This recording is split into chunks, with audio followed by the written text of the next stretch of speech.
wabarakatuh. Kembali lagi bersama saya Nurse Aitri. Nah teman-teman, gimana kabarnya? Semoga sehat selalu dan dalam perlindungan Allah Subhanahu Wa Taala. Nah bagi teman-teman yang baru mampir di channelnya Aitri, jangan lupa di subscribe terlebih dahulu. Jangan lupa di like, di komen, dan di share ke teman-teman lainnya. Nah teman-teman, gimana untuk persiapan ujian kompetensinya? Pada galau nih ya kayaknya ya. Untuk para retaker ini ada kabar bahagia dan sudah banyak nih ditanyain oleh teman-teman berdasarkan surat edaran yang sudah keluar dari PPNI terkait sosialisasi. Jadi ada pemberitahuan dan sosialisasi khusus untuk retaker.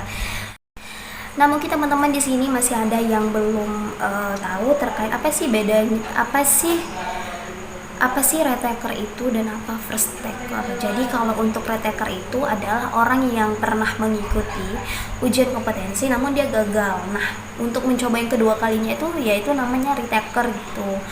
Berarti dia yang belum pernah kompeten. Artinya yang sudah berulang-ulang kali lah ikut ujian kompetensi. Nah itu namanya retaker. Jadi kalau untuk first taker itu adalah orang yang baru pertama kali untuk mengikuti ujian kompetensi.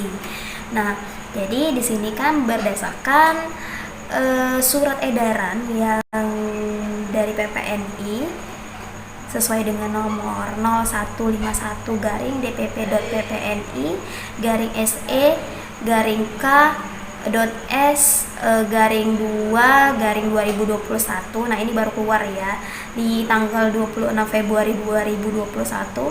Ini perihal terkait pemberitahuan dan sosialisasi. Jadi kita baca dulu isinya itu apa. Nah jadi di sini dalam rangka penyelenggaraan ujian kompetensi nasional khusus retaker perawat yang akan dilaksanakan secara online.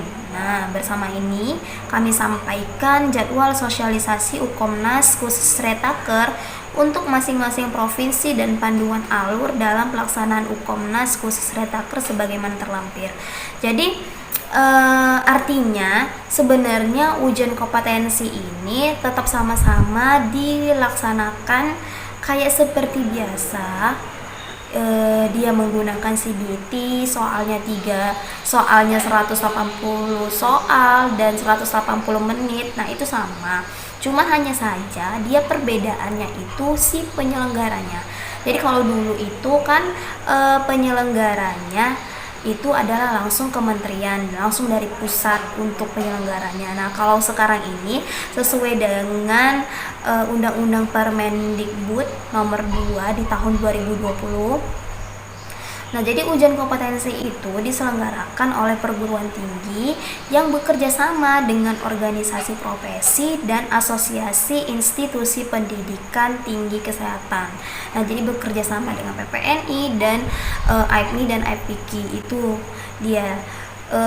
Nah kita baca dulu untuk gimana sih alur-alurnya ya kan untuk mengikuti ini khusus untuk retaker ya. Nah, Ukom khusus retaker dilaksanakan secara online melalui aplikasi CBT. Nah, tetap kan menggunakan CBT di mana setiap peserta akan dinilai kemampuan dan kompetensinya dengan menjawab soal yang telah disusun bersama oleh OP, AIP, Asosiasi Institusi Pendidikan, dan HPTKes, Himpunan Perguruan Tinggi Kesehatan. Nah, soal-soal Ukom online dikerjakan secara serentak dan bersamaan di tempat peserta masing-masing sesuai jadwal. Jadi sama sih kayak Ukom sebelumnya itu kan juga dilakukan secara serentak gitu. Jadi ini nanti memang khusus untuk retaker gitu. Sebelum menghadapi Ukom, peserta menjalani persiapan dengan belajar melalui modul dan latihan soal. Jadi tuh enaknya kalau di sini itu yang penyelenggaranya penyelenggaranya PPNI, kita itu sebelum menghadapi ujian kompetensi kita itu punya persiapan belajar. Jadi artinya gini, kalau teman-teman itu belum lulus dari e-learningnya itu, jadi teman-teman belum bisa ikut untuk ujiannya gitu. Jadi harus lulus untuk soal latihannya. Jadi ada modulnya, ada soal latihannya. Jadi kita udah punya kisi-kisi terlebih dahulu. Jadi kita kalau lulus dulu di soal latihannya atau TO-nya, itu nanti teman-teman baru bisa ikut untuk ujian kompetensi. Alur pelaksanaannya itu Teman-teman, itu ada di bagian pendaftaran, kemudian setelah nanti pendaftaran ada pembayaran. Setelah pembayaran baru nanti kita mulai belajar menggunakan modul dan soal latihan dari e-learning itu, dari platform itu. Kemudian baru kita bisa mengikuti ujian kompetensi ketika kita sudah dinyatakan boleh mengikuti, artinya karena kita sudah lolos tuh pada saat soal-soal latihan kita sudah lolos, baru kita boleh mengikuti untuk ujian kompetensi. Nah, jadi di sini itu alurnya. Teman-teman, pada saat pendaftaran butuh yang namanya dokumen yang perlu dipersiapkan. Jadi persiapannya itu dalam bentuk soft copy, dokumen berupa image. Jadi ini dalam bentuk JPEG ya, bukan dalam bentuk PDF. Jadi itu ada foto formal ukuran 4x6. Baru yang kedua itu ada KTP, kemudian ijazah dan transkrip nilai. Ingat dokumennya itu juga ukurannya maksimal 300 KB. Nah, itu yang perlu diperhatiin. Nah, jadi alur pendaftarannya itu teman-teman tinggal buka aja untuk, jadi ini pendaftarannya bisa dibilang secara mandiri sih. Nah, kan kalau dulu itu kan kita secara kolektif ya, kita daftar ke kampus dan pihak kampus yang berurusan lah bisa dibilang. Nah, kalau ini kita secara mandiri, jadi nggak perlu takut, nggak perlu aduh aku gaptek nggak pandai. Nah, teman-teman cukup ikutin aja prosedur-prosedur ini sesuai kok. Jadi di sini buka browser untuk Google Chrome-nya, kemudian nanti ketikkan aja di situ untuk learning ppni.ina.org. Nah, kemudian nanti di sini ada itu yang namanya daftar. Teman-teman pilih di bagian ini. Nah, kan mudah nih, tinggal ikuti langkah-langkah ini aja. Kemudian cek data status kepesertaan, artinya data kita ke bagian dikti itu ada nggak gitu. Nah, jadi tinggal isi aja form yang ada di situ, pilih jenjang pendidikan. Nah, isi mungkin D3 keperawatan atau nurse. Kemudian masuk nama perguruan tinggi. Nah, ketikkan di situ perguruan tingginya apa. Program studinya udah pasti keperawatan.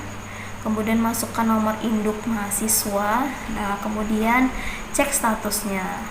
Nah, cek status.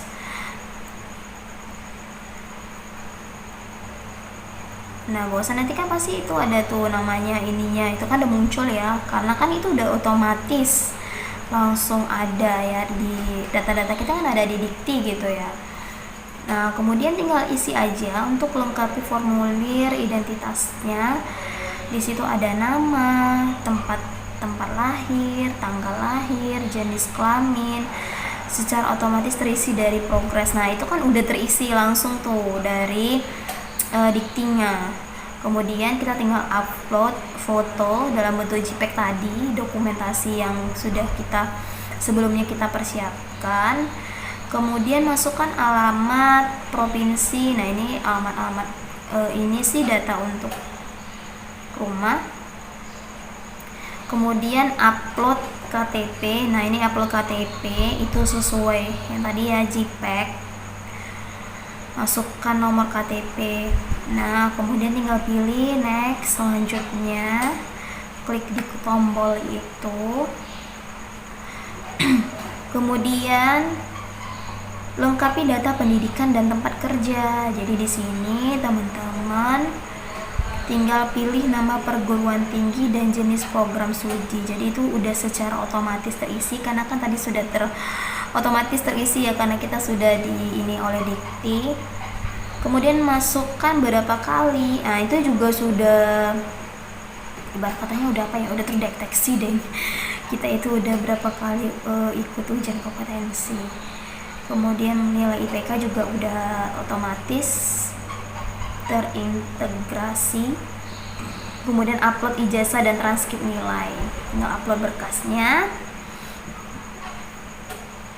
Nah, kemudian di sini lengkapi data pendidikan dan tempat kerja. Data pendidikan, jadi kalau teman-teman belum kerja ya nggak mesti harus diisi. boleh dikosongkan. Kemudian nah itu kan udah selesai ya.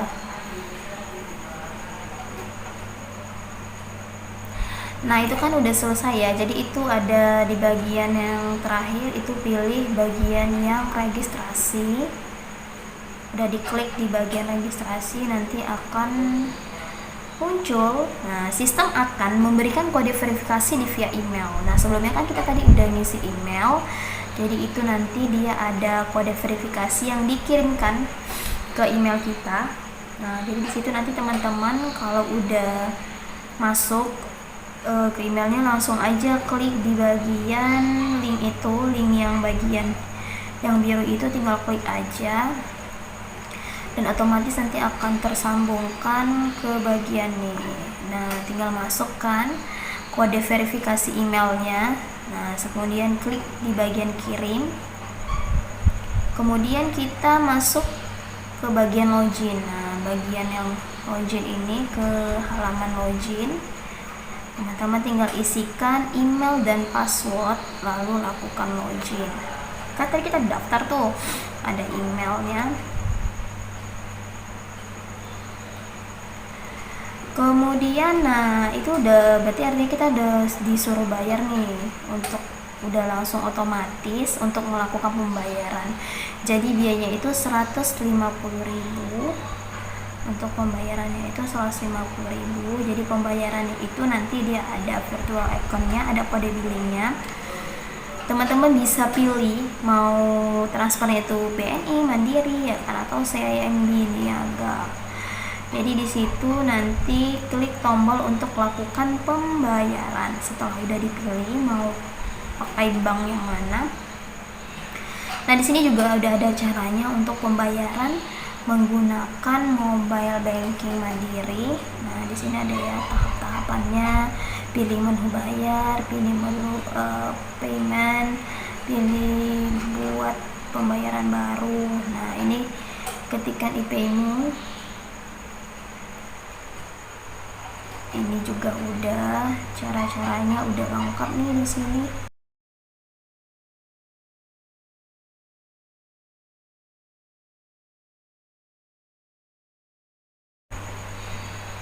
Nah ini kalau untuk pembayaran melalui ATM BNI, teman-teman bisa ikuti transfer, masukkan kode billing, udah langsung kirim aja deh. Kayak kita transfer biasa sih ini, kayak kita transfer biasa. Nah jadi kalau misalnya pakai ini, masukkan kode bank CIMB, misalnya kita mau yang CIMB kan, masukkan kode banknya 022 gitu. Ini kayak kita transfer biasa. Nah ini udah selesai ya untuk Anda akan menerima tanda terima harap simpan tanda terima ini sebagai bukti transaksi. Jadi itu udah pasti nama kalian ya penerimanya di situ. Kemudian di sini teman-teman setelah udah melakukan pembayaran maka akan diverifikasi data pendaftarannya. Setelah melakukan pembayaran, panitia penyelenggara UKOM akan melakukan verifikasi data pendaftaran calon peserta. Nah jadi ada beberapa syarat kenapa sih kita nggak bisa ikut di Retaker ini. Sesuai dengan surat edaran juga nih dari Kementerian Pendidikan dan Kebudayaan di tanggal 28 Januari 2021 kemarin itu terlampir nih di sini. Peserta yang bisa mengikuti uji kompetensi nasional. Jadi yang boleh itu mahasiswa yang sudah terdaftar. Nah itu udah pasti lah ya. Kemudian artinya mahasiswa itu dia sudah dinyatakan lulus, artinya yang first taker. Nah berarti kalau untuk yang first taker itu masih nasional, artinya masih dari kementerian yang menyelenggarakan untuk ujian kompetensinya. Kemudian di bagian B ini yang penting, peserta retaker yang telah dinyatakan lulus oleh perguruan tinggi setelah Februari 2020 sesuai dengan Permendikbud nomor 2 tahun 2020 dan terdaftar di PD Dikti. Artinya jadi kalau teman-teman itu lulusnya ya kan di bulan Februari 2020 atau mungkin di bulan Maret 2020. Nah, teman-teman ikut ujian kompetensi misalnya, kemudian nggak lulus. Nah, teman-teman itu masih ikut di ini yang nasional gitu. Tapi kalau misalnya teman-teman mungkin namanya itu di tahun 2016 udah ikut yang ke-10 kali misalnya. Nah, itu berarti teman-teman nanti pasti ikutnya yang dari PPNI gitu. Karena ini udah sesuai ya. Jadi ini khusus untuk retaker yang bisa dibilang khusus retaker yang dia lulusnya di bawah Februari 2020 misalnya 2019 ya, masih ikut di PPNI berarti nanti untuk ujiannya. Kemudian selanjutnya peserta dapat login sebagai peserta. Jadi kalau misalnya kan tadi nih kita nggak memenuhi syarat sebagai retaker yang ujian untuk di PPNI, teman-teman jangan khawatir. Jadi di situ nanti uang kita akan dikembaliin. Jadi butuh prosedur juga sih untuk pengembalian, karena kan butuh prosedur juga. Di sini pengembalian biaya pendaftaran jika calon peserta dinyatakan tidak memenuhi syarat pendaftaran sebagai peserta UKOM retaker khusus bagi biaya, maka biaya pendaftarannya akan dikembalikan. Jadi ada mekanisme untuk pengembaliannya ya. Yang pertama, panitia akan menghubungi calon peserta. Calon peserta mengisi formulir pengajuan pengembalian biaya, nanti pasti akan dipandu sama panitia. Panitia akan mengembalikan biaya pendaftaran, dipotong biaya administrasi virtual account. Nah, kemudian alur pembelajaran untuk kan kita tadi tuh udah bayar, kita udah daftar, kemudian kita sudah bayar, berarti kita sekarang udah bisa ikut pembelajaran dengan modul peserta UKOM. Jadi di sini nanti kita tinggal login aja. Di websitenya ini di elearning.ppni-ina.org. Nah, di bagian box loginnya itu tinggal masukin email dan password kita yang sudah daftar tadi. Nah, jadi di sini yang perlu kita pahami di modulnya itu, kalau untuk bidang keilmuannya atau tasenya ya, departemennya itu dia ada 9 kalau untuk nurse. Nah, beda dengan yang D3. Kalau D3 itu dia ada 8 ya. Komunitas itu berarti tidak termasuk ya. Ada 8. Nah, jadi kemudian nanti teman-teman klikkan persetujuan, jadi nanti agak dibaca lah ini pemberitahuannya apa. Nah, kemudian udah masuk ke halaman modul. Nah, jadi di sini itu ada modul, misalnya ini kan yang warna kuning itu berarti yang belum dibaca gitu, kemudian itu nanti misalnya itu KMB ya, KMB itu belum.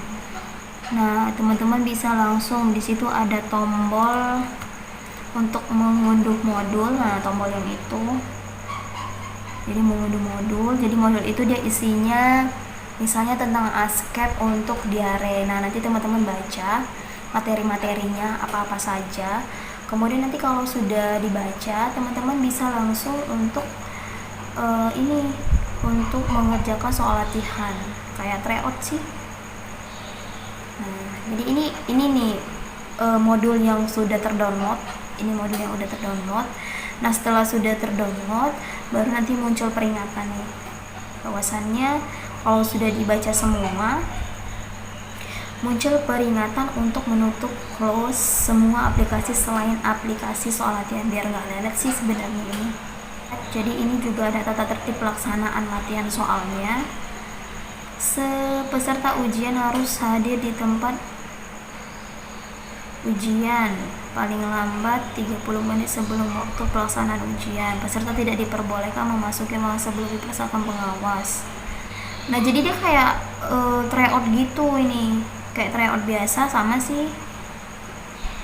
Nah, peserta dilarang untuk membawa dan menggunakan alat komunikasi, meminjam, nggak boleh bawa alat tulis seperti biasa. Berbicara kepada peserta lain, pertanyaan dapat diajukan kepada pengawas. melakukan praktek perjokian, melakukan kerjasama, peserta harus mengembalikan semua berkas ujian kepada peserta. Nah, berarti saya siap untuk mulai ujian. Nah, jadi ini dia latihan untuk soal modulnya, sama dia bentuknya seperti CBT juga. Dan nanti dia ada kayak ini kan ada indikator waktunya, ada nomor soal pertanyaan, pilihan jawaban, ada dia menu mereview jawaban, dia disimpan, dihapus. Nah, kemudian juga ada sama sih dengan CBT, dia hijau berarti soal itu sudah dijawab. Nah, kalau dia nanti di kotak yang hijau berarti dia sudah terjawab. Kalau yang merah itu berarti soalnya belum dijawab. Kalau dia ungu, soal yang ditandai untuk direview. Nah, menu kirim untuk mengirim seluruh jawaban. Nah, jadi setelah sudah diselesaikan, ada penjelasan akhir lagi. Oh, ini udah dijawab nih, ada berapa soal yang sudah terjawab, berapa yang tidak terjawab. Nah, gitu. Ada penjelasan akhirnya. Diperjelas lagi, apakah kamu sudah yakin bahwasannya itu kamu sudah yakin dengan jawaban itu, tidak perlu diganti lagi. Nah, itulah ibarat katanya ada notifikasinya. Kemudian di sini, nah ini ada apa nih? Latihan soal. Kalau lanjutan ini ada laporan soal skor latihan yang sudah kita kerjain nih. Jadi kayak apa ya? Rapor kita lah, rapor. Berapa nilai-nilainya. Nah, jadi setelah peserta menyelesaikan modul pada setiap bidang ilmu, maka tombol navigator bidang ilmu akan berwarna hijau, kemudian navigator UKOM dapat diakses. Jadi kalau nanti semuanya ini udah hijau, berarti kita harus melewati KMB dulu. Kalau kita KMB-nya belum lulus untuk soal latihannya, berarti kita belum bisa lanjut ke anak gitu. Kalau anak selanjutnya seperti itu. Jadi kalau udah bisa lah sampai di titik terakhir itu, di titik KGD nih, baru kita bisa untuk ujian yang UKOM-nya. Itu dia. Kemudian di sini ada konfirmasi persetujuan persiapan untuk UKOM ya. Selamat Anda telah berhasil menyelesaikan seluruh modul pembelajaran dengan baik. Tahap selanjutnya Anda dapat mengikuti ujian UKOM yang akan diselenggarakan oleh panitia ujian. Pihak panitia akan menginformasikan jadwal ujian UKOM melalui email yang sudah didaftarkan.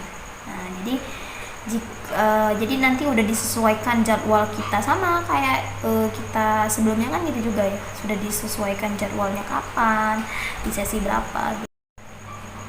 Nah, jadi yang perlu diperhatikan di sini itu yaitu timeline untuk pelaksanaan UKOMNAS. Jadi ini timelinenya, waktu-waktunya ya.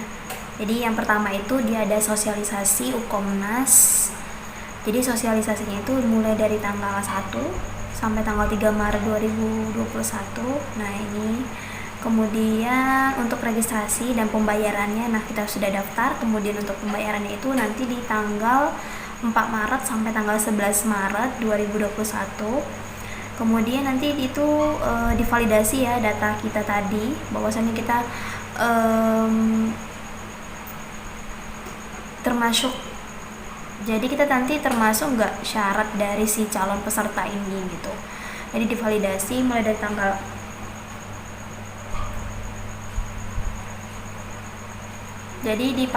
mulai dari tanggal 4 Maret sampai 13 Maret. Nah, kemudian untuk pembelajaran modulnya itu selama durasi waktunya itu 21 hari ya.